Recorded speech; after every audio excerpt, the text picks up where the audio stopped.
교회사 콘서트 제6강 강의를 진행하겠습니다.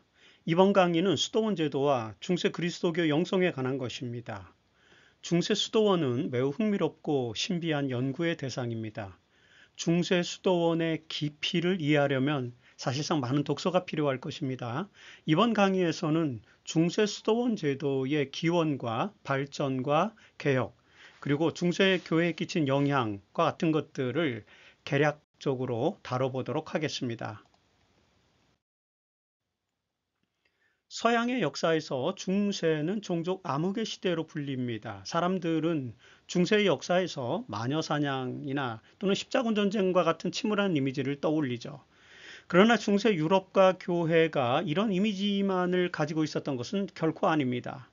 중세를 암흑의 시대로 규정한 것은 르네상스를 추구했던 인문주의자들이었죠. 그들은 중세를 두 황금 문명기, 즉 그레이스 로마 문명, 그레코 로마 문명이죠. 그리고 르네상스 문명, 이 두 황금 문명기 사이에 끼어 있는 칙칙한 시대라고 이렇게 평가하면서 암흑시대라는 표현을 쓰게 된 것입니다. 그러나 중세를 깊이 이해해 보면 꼭 그렇지만은 않다는 걸 알게 되죠. 오늘날 유럽 여행을 하는 사람들은 중세의 문명에 감탄합니다. 고딕 양식으로 대표되는 중세의 문명은 이 땅에 교회를 통한 천상의 도시, 즉 하나님의 도시를 세우고자 했던 것입니다. 물질적인 삶을 넘어서 영적인 삶의 가치를 추구했던 중세교회의 이상 속에서는 이 땅에서 이데아의 실현을 기대할 만큼 고상한 목적이 있었던 것이죠. 이 목적을 이루기 위해 높은 영성을 추구하였는데 그러한 그리스도교 영성은 수도원을 통해서 실현되었던 것입니다. 중세를 암흑의 시대가 아닌 황금의 시대로 평가할 수 있게 만든 그리스도교 영성의 요람이었던 수도원의 기원은 3세기경 이집트의 사막에서부터 시작되죠.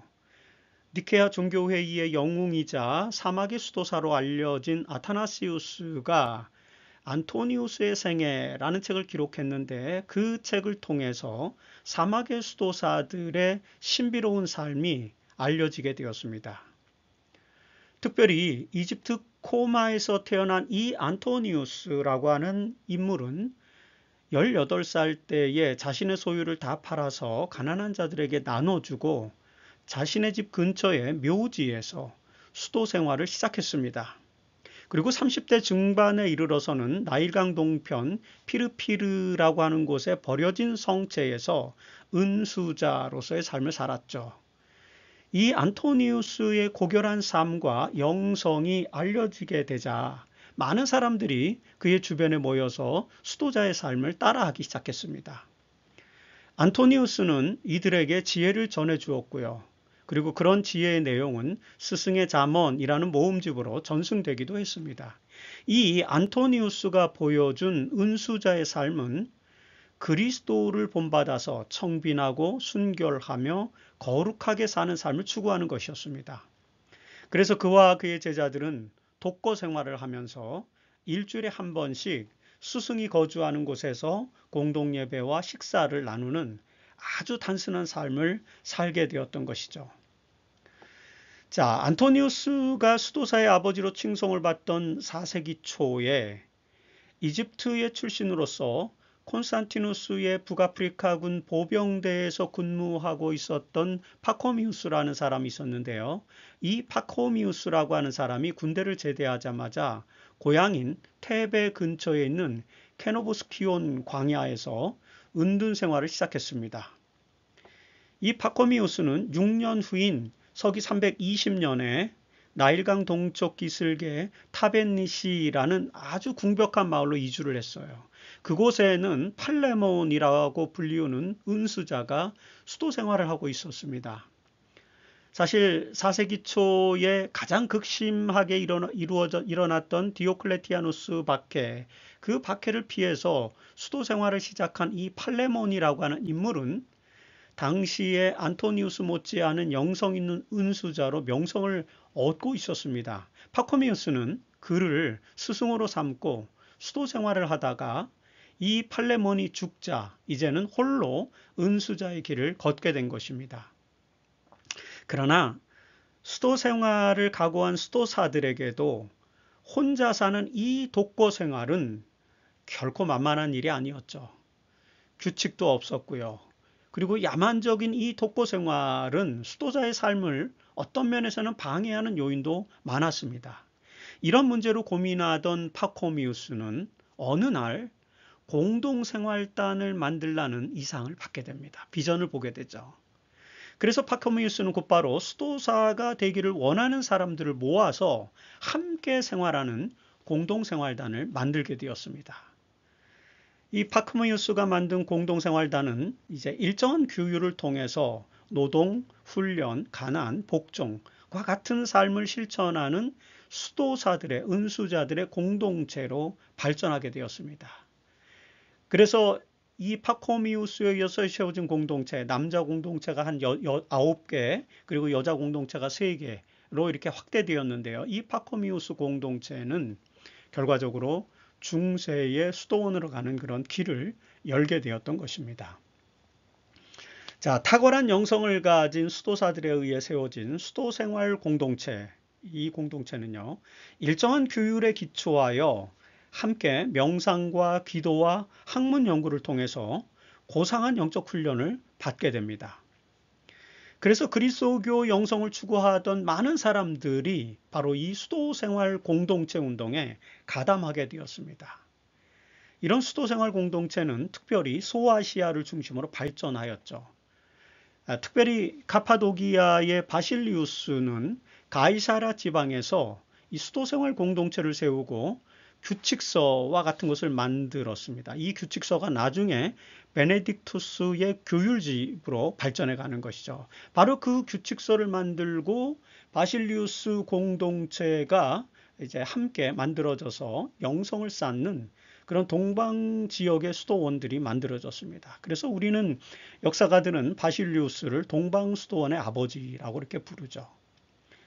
그리고 그 즈음에 서방에서도 이제 뒤늦게 수도원이 만들어지게 되었죠. 특별히 서방에서는 마르티누스라고 하는 사람이 갈리아 지방의 투르라고 하는 곳에 공동체를 설립해서 수도원 생활을 했는데요. 바로 이것이 서방 수도원의 역사가 되었습니다. 자, 이렇게 발전한 은수자들의 공동체는 중세 가톨릭의 영성의 중심 기관인 수도원이라고 하는 것의 모체가 되었던 것입니다. 중세 수도원 제도는 이제 베네딕투스 수도원으로부터 본격적으로 시작되게 되죠. 480년경에 이탈리아의 누르시아에서 태어난 베네딕투스는 6세기 초에 본격적으로 은수자의 삶을 살면서 높은 영성을 가진 수도사로 이름을 떨치게 됩니다. 이 베네딕투스의 명성을 듣고 많은 제자들이 몰려오자 그는 이탈리아 중부의 몬테카시노라고 하는 곳에 수도원을 세웁니다. 이 베네딕투스가 세운 수도원은 금욕주의적인 삶보다는 질서와 규범을 강조하는 서방 수도원의 전형이 되게 됩니다. 특별히 베네딕투스는 바실리우스가 만들었던 규칙서에 기초해서 노동, 순결, 청빈, 순종 이것들을 핵심으로 하는 규율집을 만들게 됩니다. 그에 의해서 만들어진 규율집에 따르면 수도원 생활은 하루 2끼 식사와 적당한 양의 포도주 그리고 침구류는 소유가 허용되었고요. 이런 합리적인 규율에 따라서 이루어지게 됩니다. 그리고 특별히 이들은 일과 hours를 규정하게 되는데요. 예배와 기도와 독서 등의 영성생활이 핵심이면서 노동과 식사 그리고 수면 등의 일과를 엄격하게 준수하도록 만든 그런 규칙서입니다. 특별히 예배의 경우에 있어서는 7번 이루어졌죠. 예를 들어서 족과 찬과 제2식과 제3식과 6식과 9식과 그리고 만과 이렇게 모입니다. 7번 모이죠. 그리고 종도 마지막 종도로서 기도 마지막 기도죠. 그 종도로 하루의 일과를 마치게 되었습니다. 이 모든 것을 이제 오프스테이, 신의 업무라고 이렇게 규정을 하고 규칙서에 따라서 수도원 생활을 하는 것입니다. 자, 베네딕투스 수도원에 의해 확립된 중세 수도원 제도로 인해서 이제 서유럽의 많은 곳에 수도원들이 설립되게 되죠. 중세 수도원을 대표하는 서방의 수도원은 동방의 수도원과는 좀 달리 고행보다는 이제 선교를 강조했고요. 그 다음에 운동 생활보다는 공동 생활을 추구하면서 중세 사회의 공적인 퍼블릭한 기관으로 발전하게 됩니다. 이런 특징으로 인해서 이제 수도원은요, 성경을 필사하고 그 다음에 서적을 집필하는 학문의 중심지로 발전합니다. 그리고 이 수도원은 선교사들을 파송하는 본부의 역할을 하게 되죠. 아울러 사회적으로는 이 수원들은 나그네들이 쉬어갈 수 있는 숙소, 여관의 역할을 하기도 했고요. 병자들을 치료하는 병원의 역할을 하기도 했습니다. 그리고 노동을 통해서 경작지를 확대함으로 장원 경제를 발전시켰고요. 그렇게 해서 생산된 잉여 생산물들을 통해서 경제적으로도 풍요로워졌습니다. 자, 이런 사회적 요소들이 심화되면서 어떤 현상이 벌어졌을까요? 예, 여러분들이 추측할 수 있듯이 수도원은요, 초기의 영성 추구의 정신을 서서히 상실하고 타락과 부패의 온상이 되어서 결과적으로는 개혁의 대상으로 전락하게 되는 것입니다. 중세교회의 역사에서 수도원 개혁 운동이 현저하게 발생한 것은 10세기경에 이르러서였습니다. 서기 910년에 부르군트의 클루니 수도원이라고 하는 것이 세워졌습니다. 사실 이 수도원은 아퀴텐의 공작이었던 귀요미 세운 것인데, 이 작은 수도원에 베르노라고 하는 인물이 수도원장에 부임하게 됩니다. 바로 이 베르노는 베네딕투스의 규율을 엄격하게 적용한 수도원을 만들기 위해서 노력하게 되었죠. 그리고 이 베르노의 후임으로 수도원장에 오른 오도는 이제 수도원을 주교의 감독권으로부터 완전히 독립시켜서 수도원장의 권위를 세우고 수도원 개혁을 단행하게 되었습니다. 이렇게 시작된 클루니 수도원 개혁 운동은 약 200년간 지속되게 되죠. 특별히 이 클루니 수도원에서 전개한 개혁 운동은요, 당시에 만연했던 성직 매매를 금지하는 것, 그리고 성직자의 결혼과 축첩 생활을 금지하는 것들입니다. 사실 이런 것들이 중세 캐톨릭을 타락시킨 그런 요소들이었는데, 클루니 수도원 개혁 운동은 바로 그와 같은 삶들을 정리함으로써 교회개혁 운동으로 확장시키게 된 것입니다. 자, 이처럼 개혁운동을 전개하여서 영성을 회복하게 되면서 클루니 수도원은 다시 발전하게 되었습니다. 자, 수도원이 발전하자 다시 클루니 수도원 역시 그 결과로 많은 재산을 축적하게 되었고요. 그런 결과는 또다시 청빈과 금욕을 기반으로 했던 수도원 영성을 무너뜨리게 되었고, 이제는 클루니 수도원조차도 개혁의 대상이 되고 말았습니다.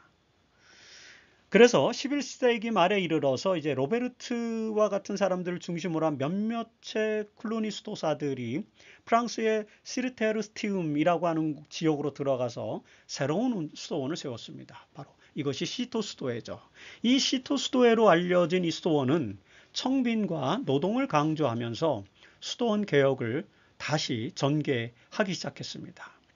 특별히 이 시토 수도회의 수도사들은 청빈을 실천하기 위해서 당시 중세시대의 사치품으로 여겨졌던 검은색 수도복, 이 검은색 수도복은 이제 염색을 해야 했기 때문에 값비싼 천으로 여겨졌던 거죠. 그 검은색 수도복을 버리고 흰색 수도복을 입게 됩니다.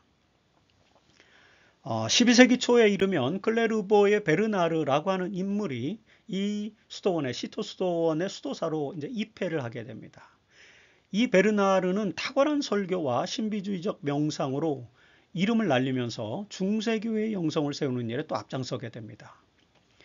클레르보 수도원장으로 한평생을 바친 베르나르는 그의 제자였던 유게니우스를 교황의 지위에 오르게 한 그런 인물이기도 합니다. 자, 클루니 수도원과 시토 수도회의 개혁운동, 이 10세기, 11세기 개혁운동은 교황권의 개혁운동에도 영향을 끼쳤고요. 그리고 교황청의 개혁을 이끌어내는 중요한 역할을 또 하기도 했습니다. 이처럼 수도원 개혁운동의 결실로 결과적으로 교황권이 강화되었고요. 중세 교회가 중세 역사를 황금기로 이끄는 그런 놀라운 결과를 낳기도 했다는 것을 우리는 생각해 볼 수가 있습니다. 특별히 중세 교황권의 전성기 하면은요, 우리는 보통 그레고리우스 7세로부터 시작해서 이노켄티우스 3세에 이르는 약 100년의 기간을 생각합니다. 12세기와 13세기를 아우르는 그런 시간이죠. 이노켄티우스가 강조했던 그 아포리즘, 구호 있습니다. 한 목자 아래 한 양떼. 이 구호 아래서 이노켄티우스는 교황권의 권위를 세웠고요. 그 교황권의 권위는 당시 신성로마 제국 황제의 권위를 능가하게 되었습니다. 바로 이런 시기에 교황청이 신경을 써야 할 유일한 요소는 교회 권력자들의 교만으로 인한 타락이었죠. 중세 교회는요, 중세 캐톨릭은 성공의 정점에서 교만함으로 영성을 잃어버리게 됩니다. 그리고 그때마다 교회 개혁이 일어났습니다. 특별히 수도원의 역사가 그런 과정을 잘 보여주고 있었죠. 이런 역사적 상황을 알고 있었던 이노켄티우스 3세는 교황청의 전성기에서 교회의 영성을 유지하기 위해서 노력한 그런 깨어있는 지도자, 그래서 계몽교황이라고 이렇게 불리기도 하는데 그런 지도자였습니다. 이런 이노켄티우스 3세 시대의 중세 수도원은 다시 한번 도약할 수 있는 움직임이 일어나게 됩니다. 그것이 바로 프란체스코 수도회와 도미니쿠스 수도회의 출현으로 인한 것이었습니다. 아시시의 상인이었던 프란체스코는 질병으로 고생하던 중에 예수를 만난 이후 자신의 재산을 다 팔아서 가난한 사람들에게 나눠주고, 우리가 안토니우스의 삶에서부터 이런 내용들을 보게 되지 않습니까? 그렇게 하고 수도사가 되었습니다. 특별히 이 프란체스코는 스스로 빈곤과 결혼했다라고 여기면서 가족을 떠나서 운둔 생활을 하였습니다. 그러던 중에 자발적인 빈곤을 넘어서 이제 선교를 해야 한다는 사명을 깨닫고 이 프란체스코는 아시시로 돌아와서 그곳에 수도원을 열게 되었습니다.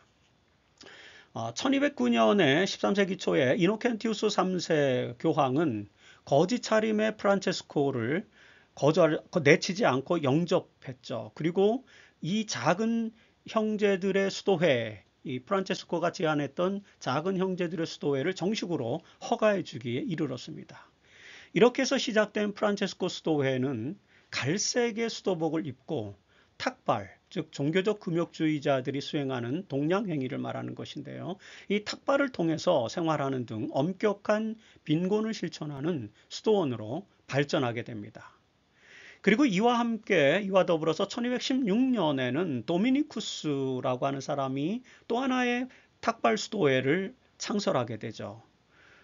도미니쿠스는 특별히 남프랑스의 이단들을 설득하고 가톨릭 선교에 힘쓰기 위해서 일명 설교자 수도회라고 하는 것을 창설하게 됩니다. 이 설교자 수도회가 바로 도미니쿠스 수도회인데요. 도미니쿠스 수도회는 역시 탁발을 수행하는 등 엄격한 수도 생활을 또 강조하기도 했습니다. 그리고 도미니쿠스 수도회는 특별히 교육과 선교를 강조하여서 대항해 시대의 아프리카와 중남미, 아시아 등의 많은 선교사들을 파송하는 그런 수도회가 되었습니다.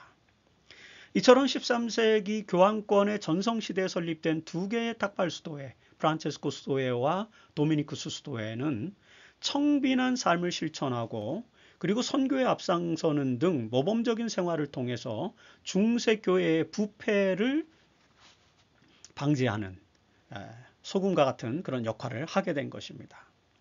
그러나 이 순수한 수도회들마저도 한 세기가 지나면서 또다시 부유해지고 타락하게 되었죠.